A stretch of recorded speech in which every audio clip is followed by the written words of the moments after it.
Hi everybody, and welcome to this video from the biology building at CWU. Now, wait a minute, that's just a few steps away from Discovery Hall, which is the geology building that you might remember from past videos.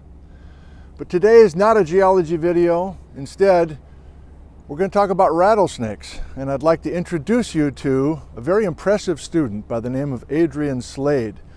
She got a bachelor's degree here and is just finishing up a master's degree in rattlesnake research in that building with Dan Beck, Professor Dan Beck.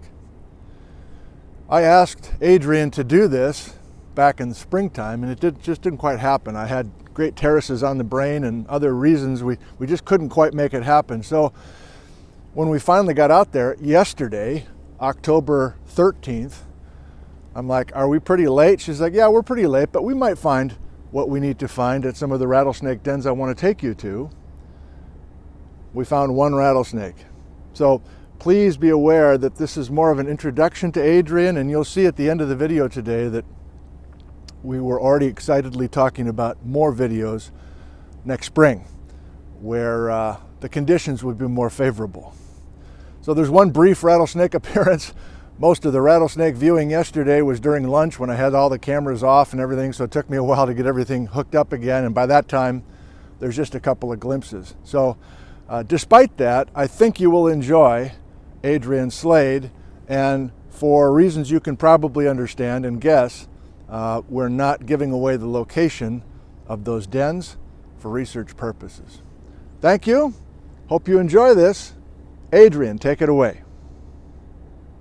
These places are all usually comprised of basalt rock formations because it simply gives them the best way to retreat from thermal extremes and also refuge from would-be predators, because, you know, the crevice between talus boulders or the crack between a large basalt capstone and the ground beneath it, usually the largest thing that can get in there is a snake, or maybe, you know, a rodent, but no big carnivores like badgers or hawks or coyotes can get in there and attack the snake. So basalt is really critical for their survival out here. Yeah, so in June, there's kind of just rattlesnakes everywhere out here because they wake up and they warm up for a couple weeks as the temperatures are getting in the nice high 80s in the daytime, and then they decide it's time to go get my first meal and meet up with my girlfriend. So they all kind of radiate down the hill and into this wonderful riparian habitat. Wow. So is this just a pastime of yours, like not related to your studies, or it is related to your studies? You're coming out here every month on the first of the month or whatever. Like why are you coming out here so regularly? And is this one of many places that you visit regularly? You know, that was a lot of questions, by the way. I'll get fancy and I'll call it long-term monitoring, but I take photos, I take notes when I come to these den sites and shedding sites, because there's a lot going on here that's more than just winter dens. And I try to document individual snakes and then go back through my photos and the next year see if I can identify the same snake year to year.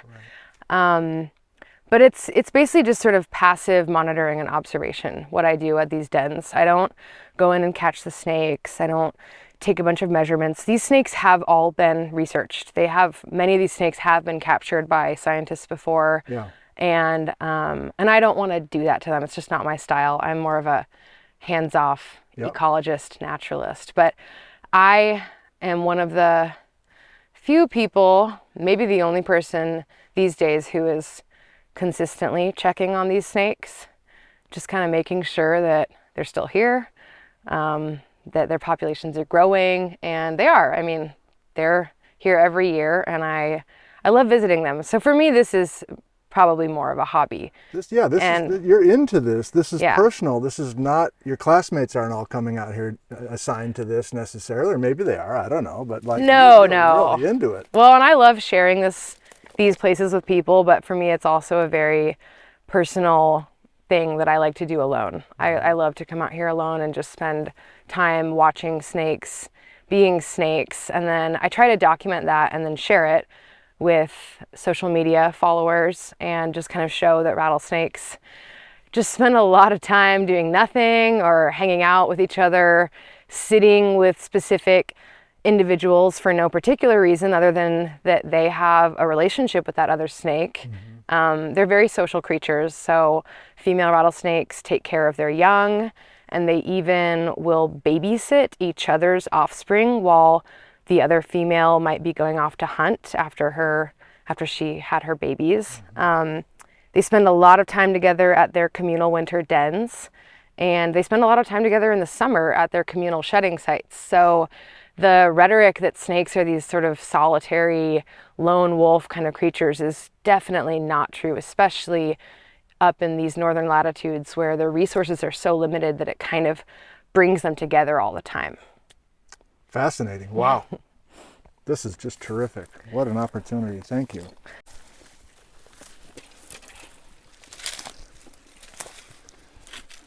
Now, I'm a novice, so please forgive me. Are we making vibrations that are perceptible to the snakes in the den over there?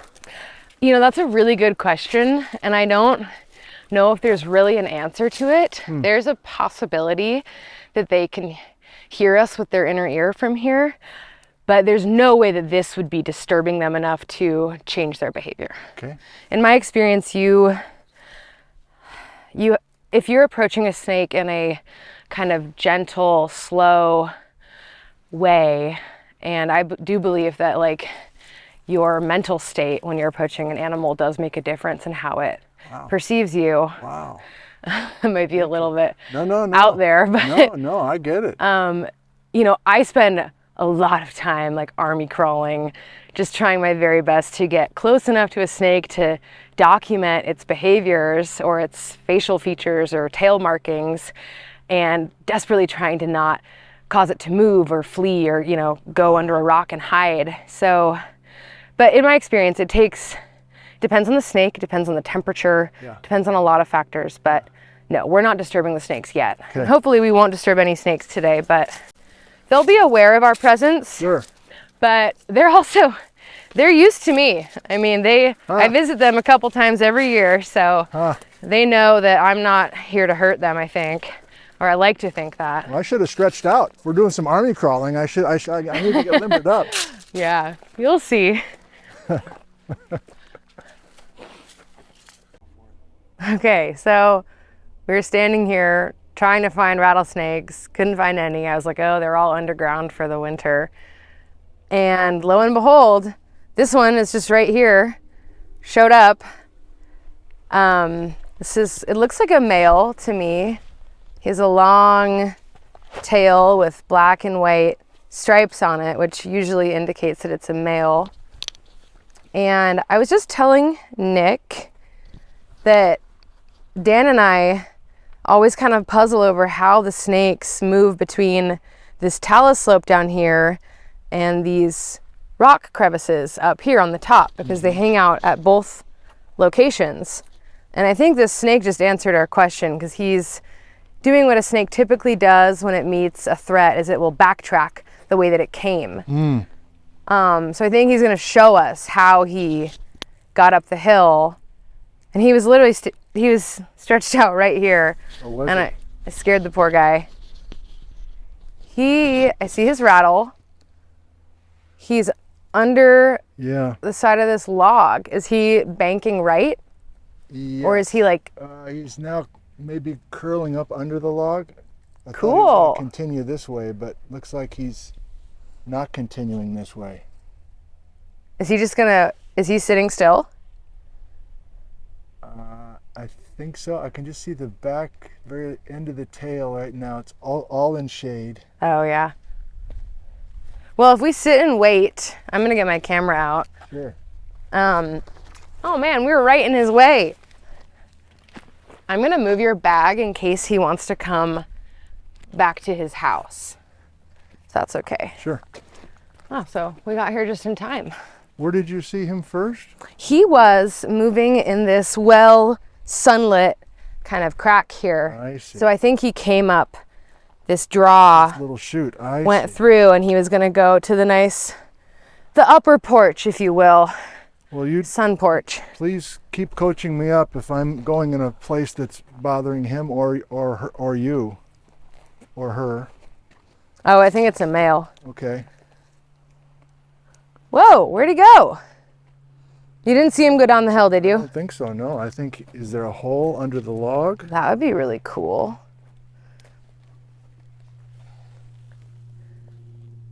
Huh. I don't want to get too close and bother him anymore, but I don't think he went down the hill. I don't think so either. I think I would have noticed. We would see, yeah. I'm going to go back around. If we sit and eat lunch, he might come out, depending on how disrupted he's feeling, how much we ruffled his feathers. Okay, are these all the same kind of rattlesnakes all through the Pacific Northwest? Yes, we only have one species of rattlesnake in Washington State. That is the northern Pacific rattlesnake. And they occur in a wide variety of habitats. They have lots of different color and size variations. So sometimes people think that we have multiple species, but it's just one.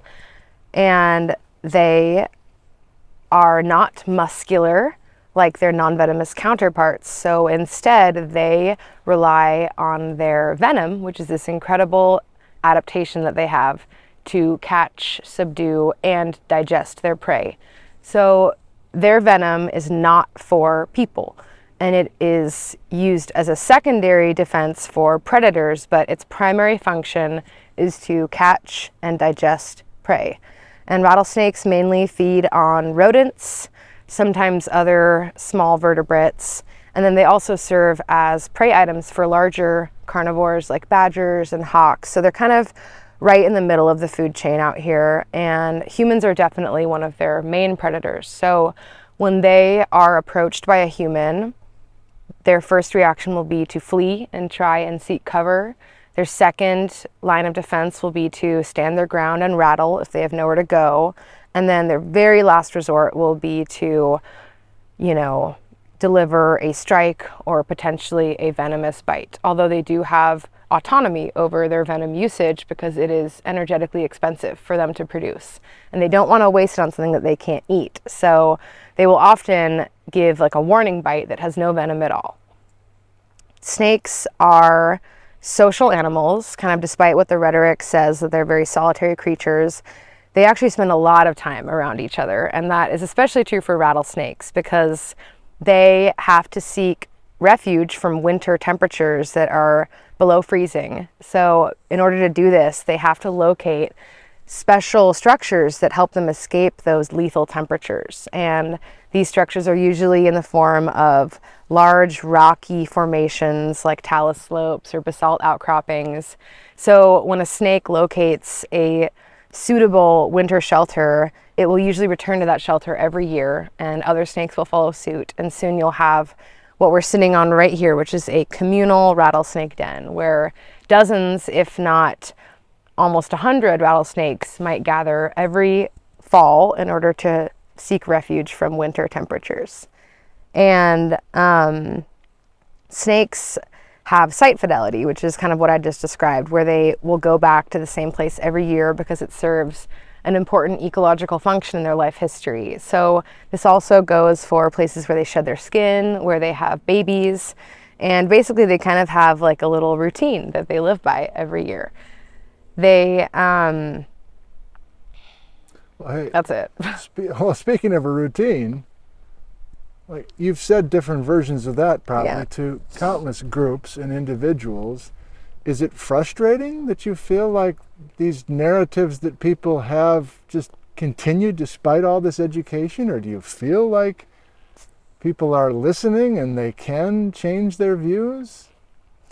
Yeah, I think people can change, and I like to think that I've helped change people's minds. I'll bet you have. I never grew up with any kind of negative snake rhetoric being pushed on me, and I'm so grateful for that because it just really allowed me to pursue my love for them totally unchecked, and not everyone has that privilege. So I just try to help people see snakes the way that I've always seen them, and that there's really nothing to be afraid of. Well, it's so interesting. I'm just realizing it right now. Like, I'm talking about granite all the time. I'm not trying to overcome fear of granite or something, you know? So it's like, this is a whole interesting angle to this, where you're not only sharing your love of science and what research groups have been doing, but at the same time, you're just trying to clear the air so that people are actually like able to listen to you, as opposed to just be going to their personal fear factor buttons, you know?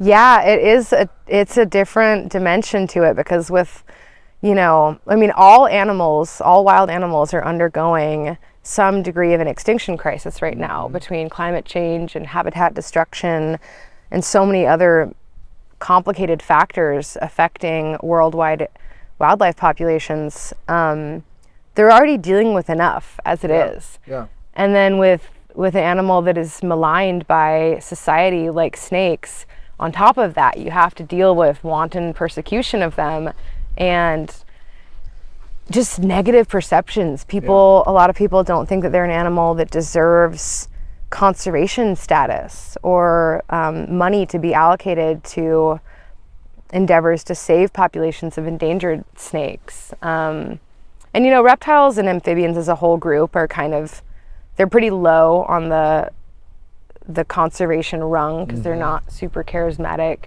megafauna. And don't get me wrong, I love charismatic megafauna, but yeah, snakes have it extra bad, because, you know, there's a lot of old rhetoric about them being these evil creatures, or, you know, even when people will say stuff to me, they're like, "Oh, he's a snake," and I'm like, hey. I don't chastise them for saying it, obviously, but they'll be like, "Oh, I'm so sorry. You don't know who I am? You don't say that to me." It's not an insult. Yeah.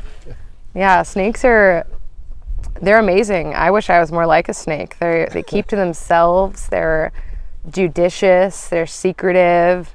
They're so gentle.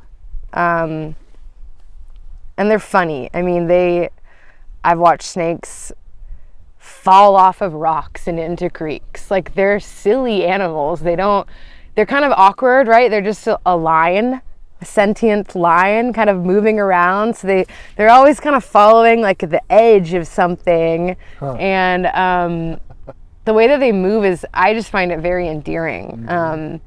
And they're slow, and I think everything about them is frankly like adorable. Yeah. You know, preserving habitat is huge for them, and restoring habitat after fires go through and sort of reduce a lot of important plant features that rattlesnakes indirectly rely on, because they rely on rodent populations, which rely on plant life and a healthy plant community.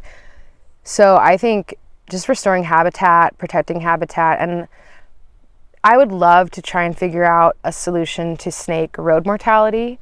It's one of the biggest threats that they face, is being hit by cars on roads. They're not very well suited to cross a road in a quick manner. They don't move well on asphalt, and they sometimes get caught up by the thermal radiation coming off of a road. So when they're just trying to cross a road to get to the other side, they might just end up hanging out on it and kind of basking, because their body is telling them to do that. So wildlife crossing structures are the answer to that issue, but they're very expensive to build. They usually kind of have to go along with pre-existing highway reconstruction plans, which is the case with the I-90 wildlife corridor. They were already going to widen the lanes of I-90, and then they just tacked on the wildlife corridor to that. But it's hard to get money allocated toward conservation of an animal that isn't on the endangered species list, for instance. And snakes in Washington are certainly declining, but they don't have special protected status. In fact, they're not protected at all, technically. They're considered a pest by the state. So, I think one of the best ways that I can help snakes right now is advocating for them to the public. And thank you for giving me this platform to talk about them. I really appreciate it. I hope I can do them justice. Well, you definitely are. And what's the name of your Instagram channel? Adrian Slade, just ADRIANSLADE. That's my name. And I post basically just a lot of pictures and videos of rattlesnakes on there from the populations that I monitor, both out in the Kittitas Valley and in the Columbia Basin. Oh, it's entertaining. I love following that channel. And I may be pushing this too hard, Adrian, but like, give me a couple of organizations that do exist where you could live in Ellensburg and continue these interests. Like, I'm just thinking out loud, like what? Washington Fish and Wildlife? Yeah, they do great stuff for Land snakes. Conservancy.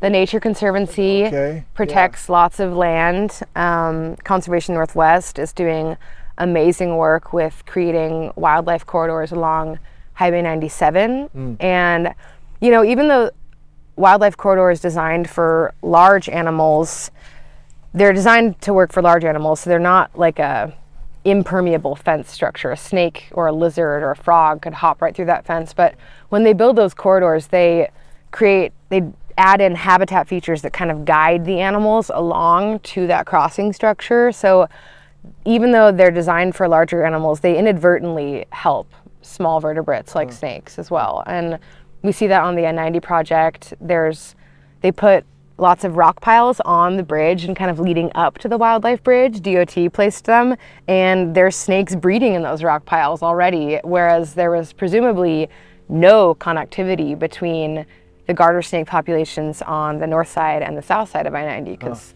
nothing crosses I-90 and lives. Right. There's lots of professors kind of scattered around who do a ton of advocacy work for snakes, just in their local areas where they can make an impact. And Dan Beck is certainly one of those people. He is the Washington snake guy, and I'm just following in his legacy. Did you come to Central because of knowing about Dan Beck? Absolutely. I came here for Dan, and he welcomed me with open arms, and it was just a fabulous experience working with him as an undergrad and also as a master's student. And I'm sad to say that he is retired and living his best life as a retired professor emeritus, but I do not know if he's taking on any more grad students. I don't know, maybe the footage has him going down there, but No, I see him. You do? Yeah. You little stinker. I don't think he's moving anytime soon. It's a constant challenge of just trying to be as aware of your surroundings as possible, because otherwise you'll miss out on the coolest stuff by just being your big dumb ape self and lumbering around without any sense for what's happening around you. Well, it's a good point. If you were here by yourself like you normally are, you would definitely have tracked on that guy. And I don't know about that. It was a distraction, I think. No, I don't know about that. It's a constant learning process for me too. So you're using your binoculars to just scan all the crevices down there in that talus field. Yeah, on a good day, you'd see lots of big brown and green coils hanging out of those rocks. They really like this porch right here. Said this den kind of has like two parts to it. It has this upper part and the lower part. And when the snakes are up here, they're usually basking kind of right here, and a couple of them right here. I'm gonna finish my sandwich really quick. Yeah. I'm super hungry. I shouldn't say it. He sees us and he's gonna wait us out. I think we should give up. Okay. He's outsmarted us. Yeah. So, yeah. I hope you like Rose, because you're gonna walk through it. Okay. This is the closest thing I have to a game trail to this site. This works.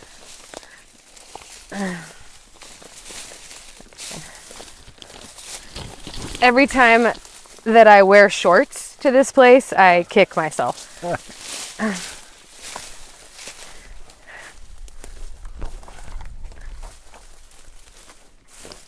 Okay, how's the talus different here? Does it matter the block size?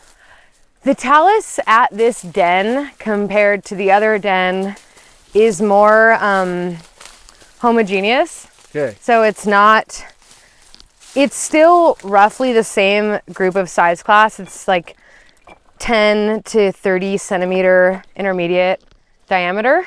And you know, because you measured for Lisa Ely's class, right? Yeah, I think I measured 100 rocks per den. Okay. That's a lot of rocks.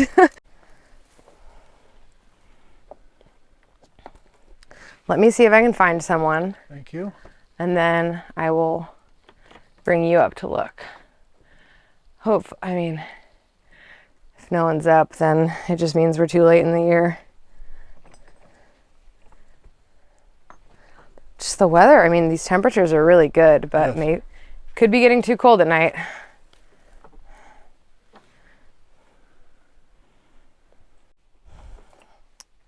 They tend to aggregate right over there, and I don't see anyone. But they do kind of hang out throughout the whole, just this upper part. They don't go into that next bowl, and I don't know why. Maybe it's too close to the barn owls. Maybe it's a microclimate thing.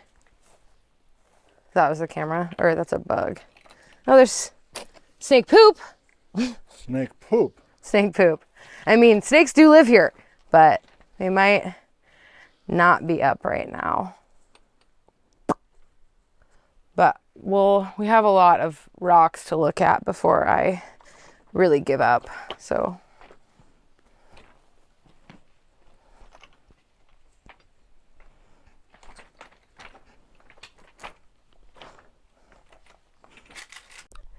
There must be a certain depth that they go to at night, because so if it's getting really cold at night, let's say like 38 degrees or probably even cooler out here, yeah. Fahrenheit, of course, then they have to get pretty deep to avoid that temperature shutting down any of their physiological systems. And then if the temperature suddenly warms back up to, the surface is probably close to, I would say at least 80 on the rocks. Yes. But is that not enough to make it worth it for them to clamber out from way down deep where they were, right, 8 hours ago? Right. Yeah, so I think there's just a certain depth that they get to where they're not coming back up once they get to that depth. But the movement you are talking about is seasonal, you say? Yeah, it's called ingress and egress. So egress happens in the spring when snakes are kind of all leaving their den at once because temperatures are finally stabilizing to comfortable nighttime lows where they can safely be away from the thermal refuge that is their den. And they can be out, under a log, and they'll survive the night basically. So at that point, that's egress, when they all leave the den. And then ingress is when they return to the den because the nighttime lows are getting low enough that it kind of triggers this, oh crap, I gotta go back home. And so you see a lot more snake movement and activity in those transitory times of year, especially if you live anywhere near a den. That's when you'll be seeing the most snake movement. Yeah, if there were snakes up right now, this would be where they were. This is kind of like the porch. And this is where I was measuring rocks all spring. It was so funny. Within a foot or two, wow. Yeah, well, so when they're hanging out in here, it's, just like this is a great example. Like a snake would be kind of coming up out of here, head resting here, body kind of in the rocks, easy escape back in if they need to dive out of the way of a bird or a scientist. And so they're really relaxed when they're at their den because they have ample refuge to get away from any kind of threat. So when I was out here measuring, this rock, I think I literally measured that rock, and there's a snake right here.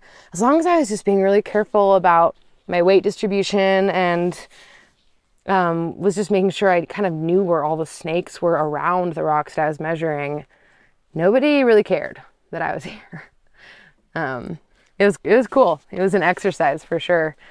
I tested if there were any differences in talus slope composition, like rock diameter and slope angle and slope orientation between rattlesnake dens and paired control sites on the same talus slope. And I did find some differences. Rattlesnake dens were located on less steep slopes than control sites, which is likely due to increased shear strength and better slope stability, just reducing the chance that there would be more rockfall occurring and potentially trapping them in their own den. They wouldn't want a den on a really steep slope because there could be boulders falling on them. Yeah. And then rock sizes were more intermediate around rattlesnake dens than in control sites, where there was a lot more heterogeneity in rock size.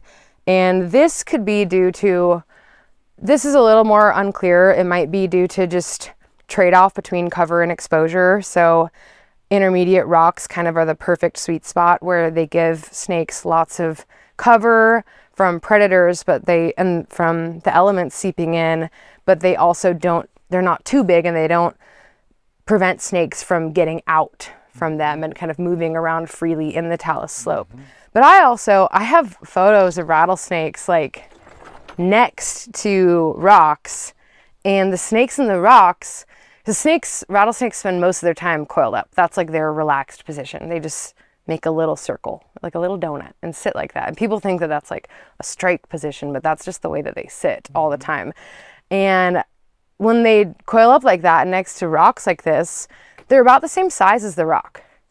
They're very similar in shape and size when they're kind of next to a rock like that. And I have some photos that really demonstrate this, but I also wonder if it's just like they happen to blend in with intermediate sized boulders best. And then you could also, that could lend itself to the whole thing about them being able to move freely between those rocks that are about the same size as their body. So. Well, this triggers a couple things with places I've been regularly with the geology stuff. One is Drumheller Channels out by Othello. Do you know those, the Columbia Wildlife Refuge? Essentially, there's these beautiful columns, rock columns that look like Tootsie Rolls, essentially. If you're not familiar, I can just describe it to you. Almost always there's rattlesnakes there in April in the talus, but the talus are these, I mean, they're just big blocks of Tootsie Rolls that have been broken into segments, essentially. Like the hexagonal? Yeah. Yeah. And so the talus is like, each block, I would say, is 3 feet across and 2 feet wide or something. Oh. And yet they're hanging out in there. So that's, I don't know if that surprises you or anything. If you know, that was, and they are in the crevices for sure. And I want to bring students over there. I'm like, okay, you can go up to the base of the columns, but you know, there's going to be some activity. Can you take me there? I want to see those snakes. I mean, that doesn't surprise me at all. They're limited by what is available to them, you know, so they can't be that picky. Yeah. And you know, if there's a good talus slope, I don't think I'm sure the snakes in that area, they're just working with what they've got. But I'd love to see that. I love the hexagonal, you know, those are very cool rocks. I'll definitely take you out there. Well, I mean, it's an interesting lesson, because these temperatures are great for snake activity, but the nighttime lows, too low. It makes sense to me. They're not coming up. Yeah. Well, sorry you had to be here to learn this lesson with me. But, well, let's do redemption in the spring, okay? Good.